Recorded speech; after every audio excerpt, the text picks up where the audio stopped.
Les amis, dernier héros avant Crown Jewel, c'est parti pour la review.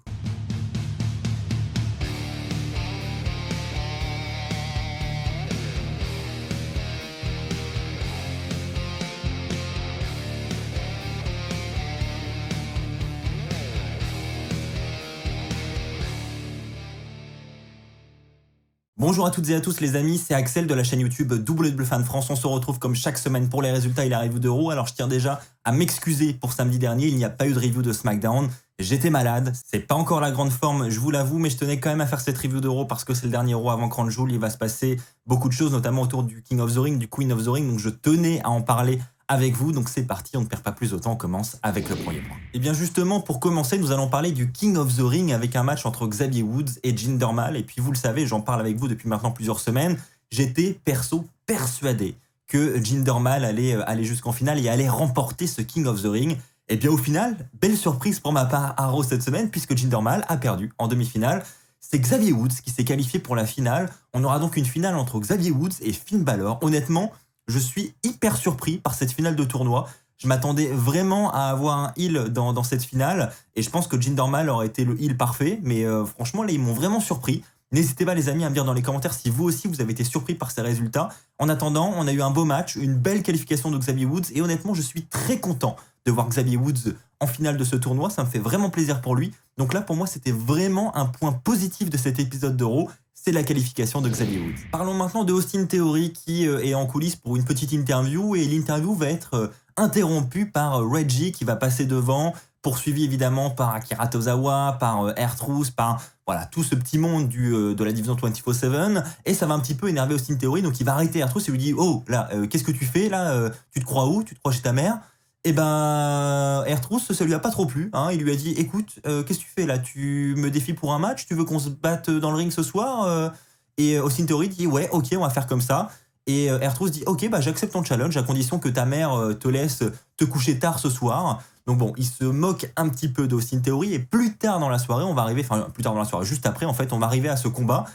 R-Truth va faire son entrée, va dire écoute, je me suis mal exprimé tout à l'heure, j'ai accepté le challenge, mais au nom de mon ami. Et là, on a l'entrée de Jeff Hardy. Et donc, au final, on aura un rematch entre Austin Theory et Jeff Hardy, un bon match entre les deux. Austin Theory va prendre l'avantage, va finalement battre Jeff Hardy une nouvelle fois. Et après le match, il va vouloir humilier Jeff Hardy, encore une fois avec son téléphone, en prenant un selfie avec Jeff Hardy qui est KO au sol. Et alors qu'il est en train de montrer la photo à la caméra et en train de se moquer de Jeff Hardy, et bien Jeff Hardy va se relever derrière lui, va lui asséner un twist of fate et va ensuite, à son tour, prendre une photo de Austin Theory et se moquer de lui alors qu'il est KO au sol. Donc la rivalité continue entre les deux. Je ne sais pas si ça va se poursuivre dans les semaines qui arrivent. En attendant, on a un bon segment, je trouve, cette semaine à Raw. Enfin, moi, j'ai trouvé ça plutôt fun. Parlons maintenant de Big E et Drew McIntyre. On le sait, la semaine dernière, ça a été assez compliqué entre les deux. Il y a eu une grosse mésentente. Voilà, McIntyre pensait que Big E l'avait attaqué volontairement et au final, dans une interview, Drew McIntyre va dire à Big E, écoute, j'ai revu les images, c'est vrai que ton attaque de la semaine dernière n'était pas volontaire. Donc il s'excuse pas, mais il fait comprendre que voilà, ce soir, pour ce nouveau match par équipe, il a envie d'être en bon terme avec Big E, il a envie de former une bonne équipe pour affronter Dolph Ziggler et Robert Roode. Et Big E va donc accepter et va dire que par contre, à Crown Jewel, que le meilleur gagne. Ensuite, on arrive donc à ce combat. On a Big E et Drew McIntyre contre Dolph Ziggler et Robert Roode. Et là, donc, on a un match qui, franchement, va être assez qualitatif, où Drew McIntyre va, en fin de match, perdre un petit peu l'avantage et va donc décider de passer la main à Big E. Et c'est Big E qui va prendre le match en main et qui va asséner son big ending sur Robert Roode pour la victoire. Le match va se terminer avec une célébration de Big E, mais à ce moment-là, Drew McIntyre va l'interrompre pour lui dire quelques mots hein, et lui dire écoute, à Crown Jewel, on a une affaire sérieuse et je viens pour ton titre. Hein. Donc voilà, on voit que voilà, il n'y a pas d'attaque. Bien au contraire, on aura même une poignée de main entre les deux hommes, mais on voit quand même que Drew McIntyre est déterminé à mettre les mains sur ce titre avant de partir à SmackDown. Parlons maintenant des Street Profits qui cette semaine à Raw vont affronter RK Bro dans un match où les titres par équipe ne sont pas en jeu, mais juste avant le combat, on avait une petite interview où justement les deux ont été coupés par AJ Styles et Omos, et dans cette interview, ils nous ont fait comprendre que clairement, ils voulaient dominer cette division par équipe, donc c'était un match très important pour eux. On aura un beau match entre ces deux équipes Mais malheureusement, à la fin du combat, alors que Randy Orton allait en finir avec son RKO, on a la musique de AJ Styles qui retentit dans l'arène. Donc là, aussitôt réflexe, Orton se retourne du côté du Titantron. On voit Omos arriver mais sans AJ Styles. Et en fait, AJ Styles était de l'autre côté du ring. Il est sorti de nulle part et il a asséné son Phenomenal Forearm sur Randy Orton pour causer la disqualification. Ensuite, Omos va s'attaquer à Angelo Dawkins à l'extérieur. Bref, ça va partir dans tous les sens. Omos va ensuite s'attaquer à Riddle à l'extérieur. Orton va tenter de se relever, mais à ce moment-là, Omos va le calmer direct. Bref, on aura une belle domination de Omos et de AJ Styles. Je vous rappelle qu'ils vont tenter de récupérer ces titres par équipe à Crown Jewel face à Randy Orton et Riddle. Donc la division par équipe est tout de même intéressante, je trouve, en ce moment. Donc hâte de voir ce qui va se passer à Crown Jewel et hâte de voir quelle sera la suite dans les semaines qui arrivent du côté de Raw. Les amis, passons au moment de gloire de Mansoor. Je vous rappelle que dans quelques jours, il va battre Ali du côté de Crown Jewel. Et donc à cette occasion, la WWE essaye de le construire, une dernière fois, une bonne fois pour toutes, avant ce grand combat. Et donc pour l'occasion, Mansoor va affronter l'un des membres du Hurt Business, Cedric Alexander. Alors évidemment, vous vous doutez bien que le match va se terminer par une victoire de Mansoor. Si près du but, on ne va pas faire perdre Mansoor. Et donc juste après le combat, on a Ali qui va débarquer pour dire que il va retirer le sourire de la bouche de Mansoor ce jeudi à Crown Jewel lorsque Mansoor va perdre devant le peuple de sa ville natale et Mansoor va dire non écoute non tu ne vas certainement pas m'enlever mon sourire, au contraire je garderai mon sourire ce jeudi à Crown Jewel et je montrerai à tout ce peuple de ma ville natale que tu es seulement un gros clown. Donc voilà, petit moment de gloire pour Mansoor à quelques jours de sa victoire. En réalité, les amis, je trouve ça vraiment dommage parce que Ali contre Mansoor, je suis persuadé qu'on a vraiment moyen d'avoir un bon match, un match qualitatif avec du suspense, etc. Mais le fait qu'il ait lieu en Arabie Saoudite, on sait tous que Mansoor va remporter le combat et ça lui enlève cette saveur justement et je trouve ça un petit peu dommage. Les amis, passons à cette demi-finale du Queen's Crown Tournament, un match entre Shayna Baszler et Doudrop et là encore j'ai été surpris personnellement.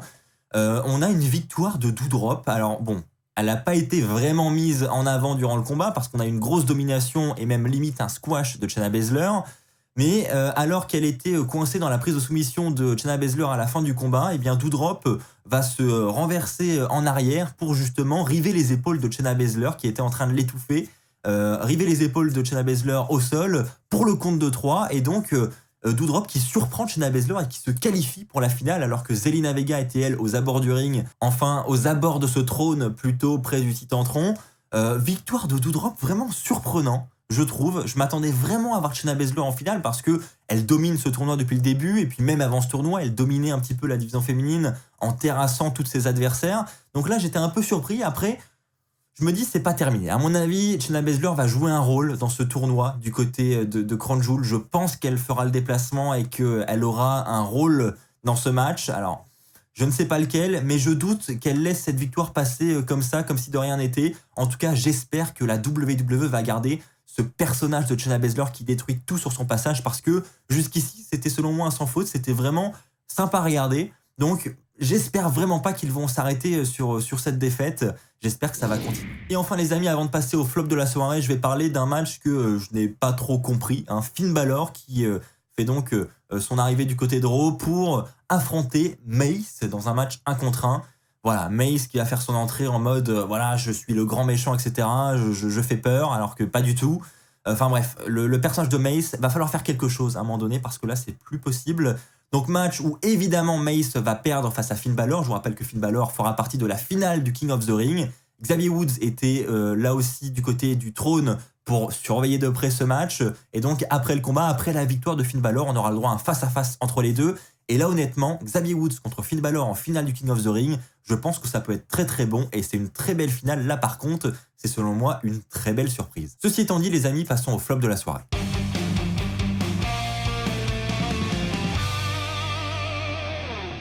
Pour le flop de la soirée, je vais parler de la rivalité entre Lashley et Bobby Lashley parce que il se passe rien en fait. On a cette fois-ci une interview à distance.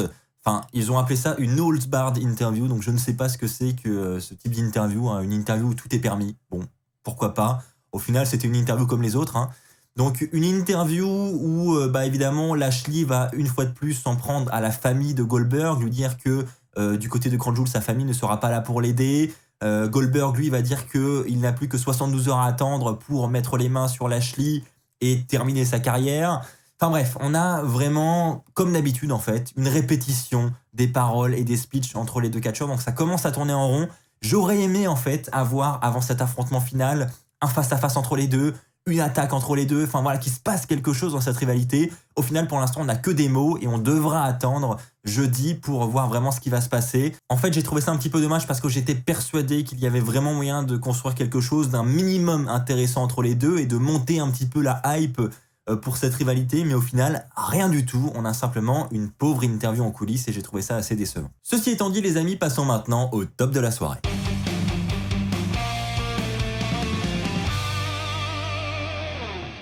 Pour le top de la soirée, je vais parler évidemment de cette division féminine qui a été le grand succès de cet épisode d'Euro. On a premièrement l'entrée de Charlotte Flair. Charlotte Flair va nous dire où sont les ballons, où sont les confettis.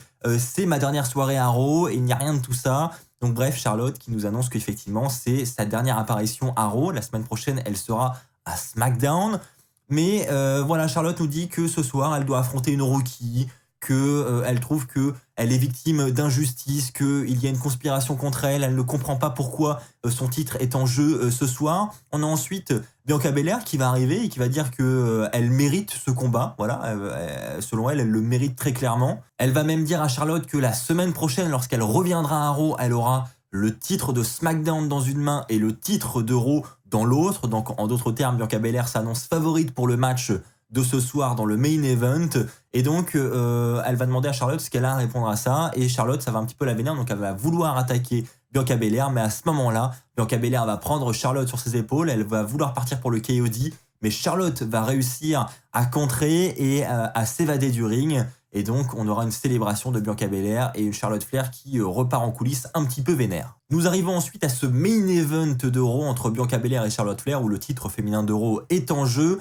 Un match qui sera honnêtement d'une très grande qualité. Si vous ne l'avez pas encore vu, je vous conseille vraiment d'aller le voir parce que c'était pour le coup un bon main event d'Euro, un match très équilibré, un match avec beaucoup de suspense. Honnêtement, je me suis dit, voilà, Bianca Belair aurait pu remporter ce titre parce qu'en plus, on sait bien qu'il va forcément se passer quelque chose du côté des titres féminins parce que Charlotte est championne d'Euro, elle part à SmackDown la semaine prochaine, Becky Lynch est championne de SmackDown, elle doit venir du côté d'Euro la semaine prochaine, donc voilà, que va-t-il se passer avec les titres féminins? La question se pose, donc une victoire de Bianca Belair aurait pu être possible cette semaine à Raw.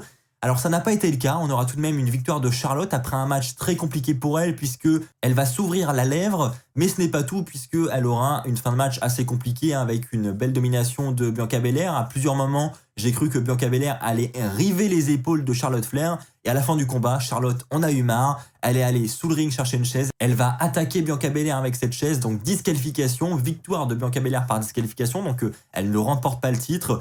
Mais juste après, Bianca Belair va réussir à s'emparer à son tour de cette chaise et va attaquer Charlotte avec la chaise. Charlotte qui va une fois de plus réussir à s'évader du ring. Et donc le show va se conclure avec une célébration de Bianca Belair qui a toujours la chaise entre ses mains. Voilà les amis, comme je vous l'ai dit, c'était honnêtement une très belle manière de terminer cet épisode d'Euro puisque on a une division féminine qui est toujours au top et un match qui nous fait vraiment envie du côté de Crown Jewel pour le titre féminin. Et puis comme je vous l'ai dit, on a toujours cette curiosité de que va-t-il se passer du côté de ces titres féminins? Comment les titres vont switcher entre les deux brands? N'hésitez pas à me dire les amis dans les commentaires comment selon vous ça va se passer. Perso, j'ai pas trop d'idées, j'attends de voir Crown Jewel, voir ce qui va se passer, mais j'ai vraiment hâte de voir ce combat. Voilà les amis, c'est ainsi que s'achève cette review d'Euro, j'espère sincèrement qu'elle vous aura plu. Si c'est le cas comme d'habitude, n'oubliez pas le pouce bleu, n'oubliez pas également de vous abonner. On se retrouve très très vite pour de nouvelles vidéos, d'ici là portez-vous bien, et n'oubliez pas, soyez toujours très très fiers d'être fan de catch. Allez bye tout le monde.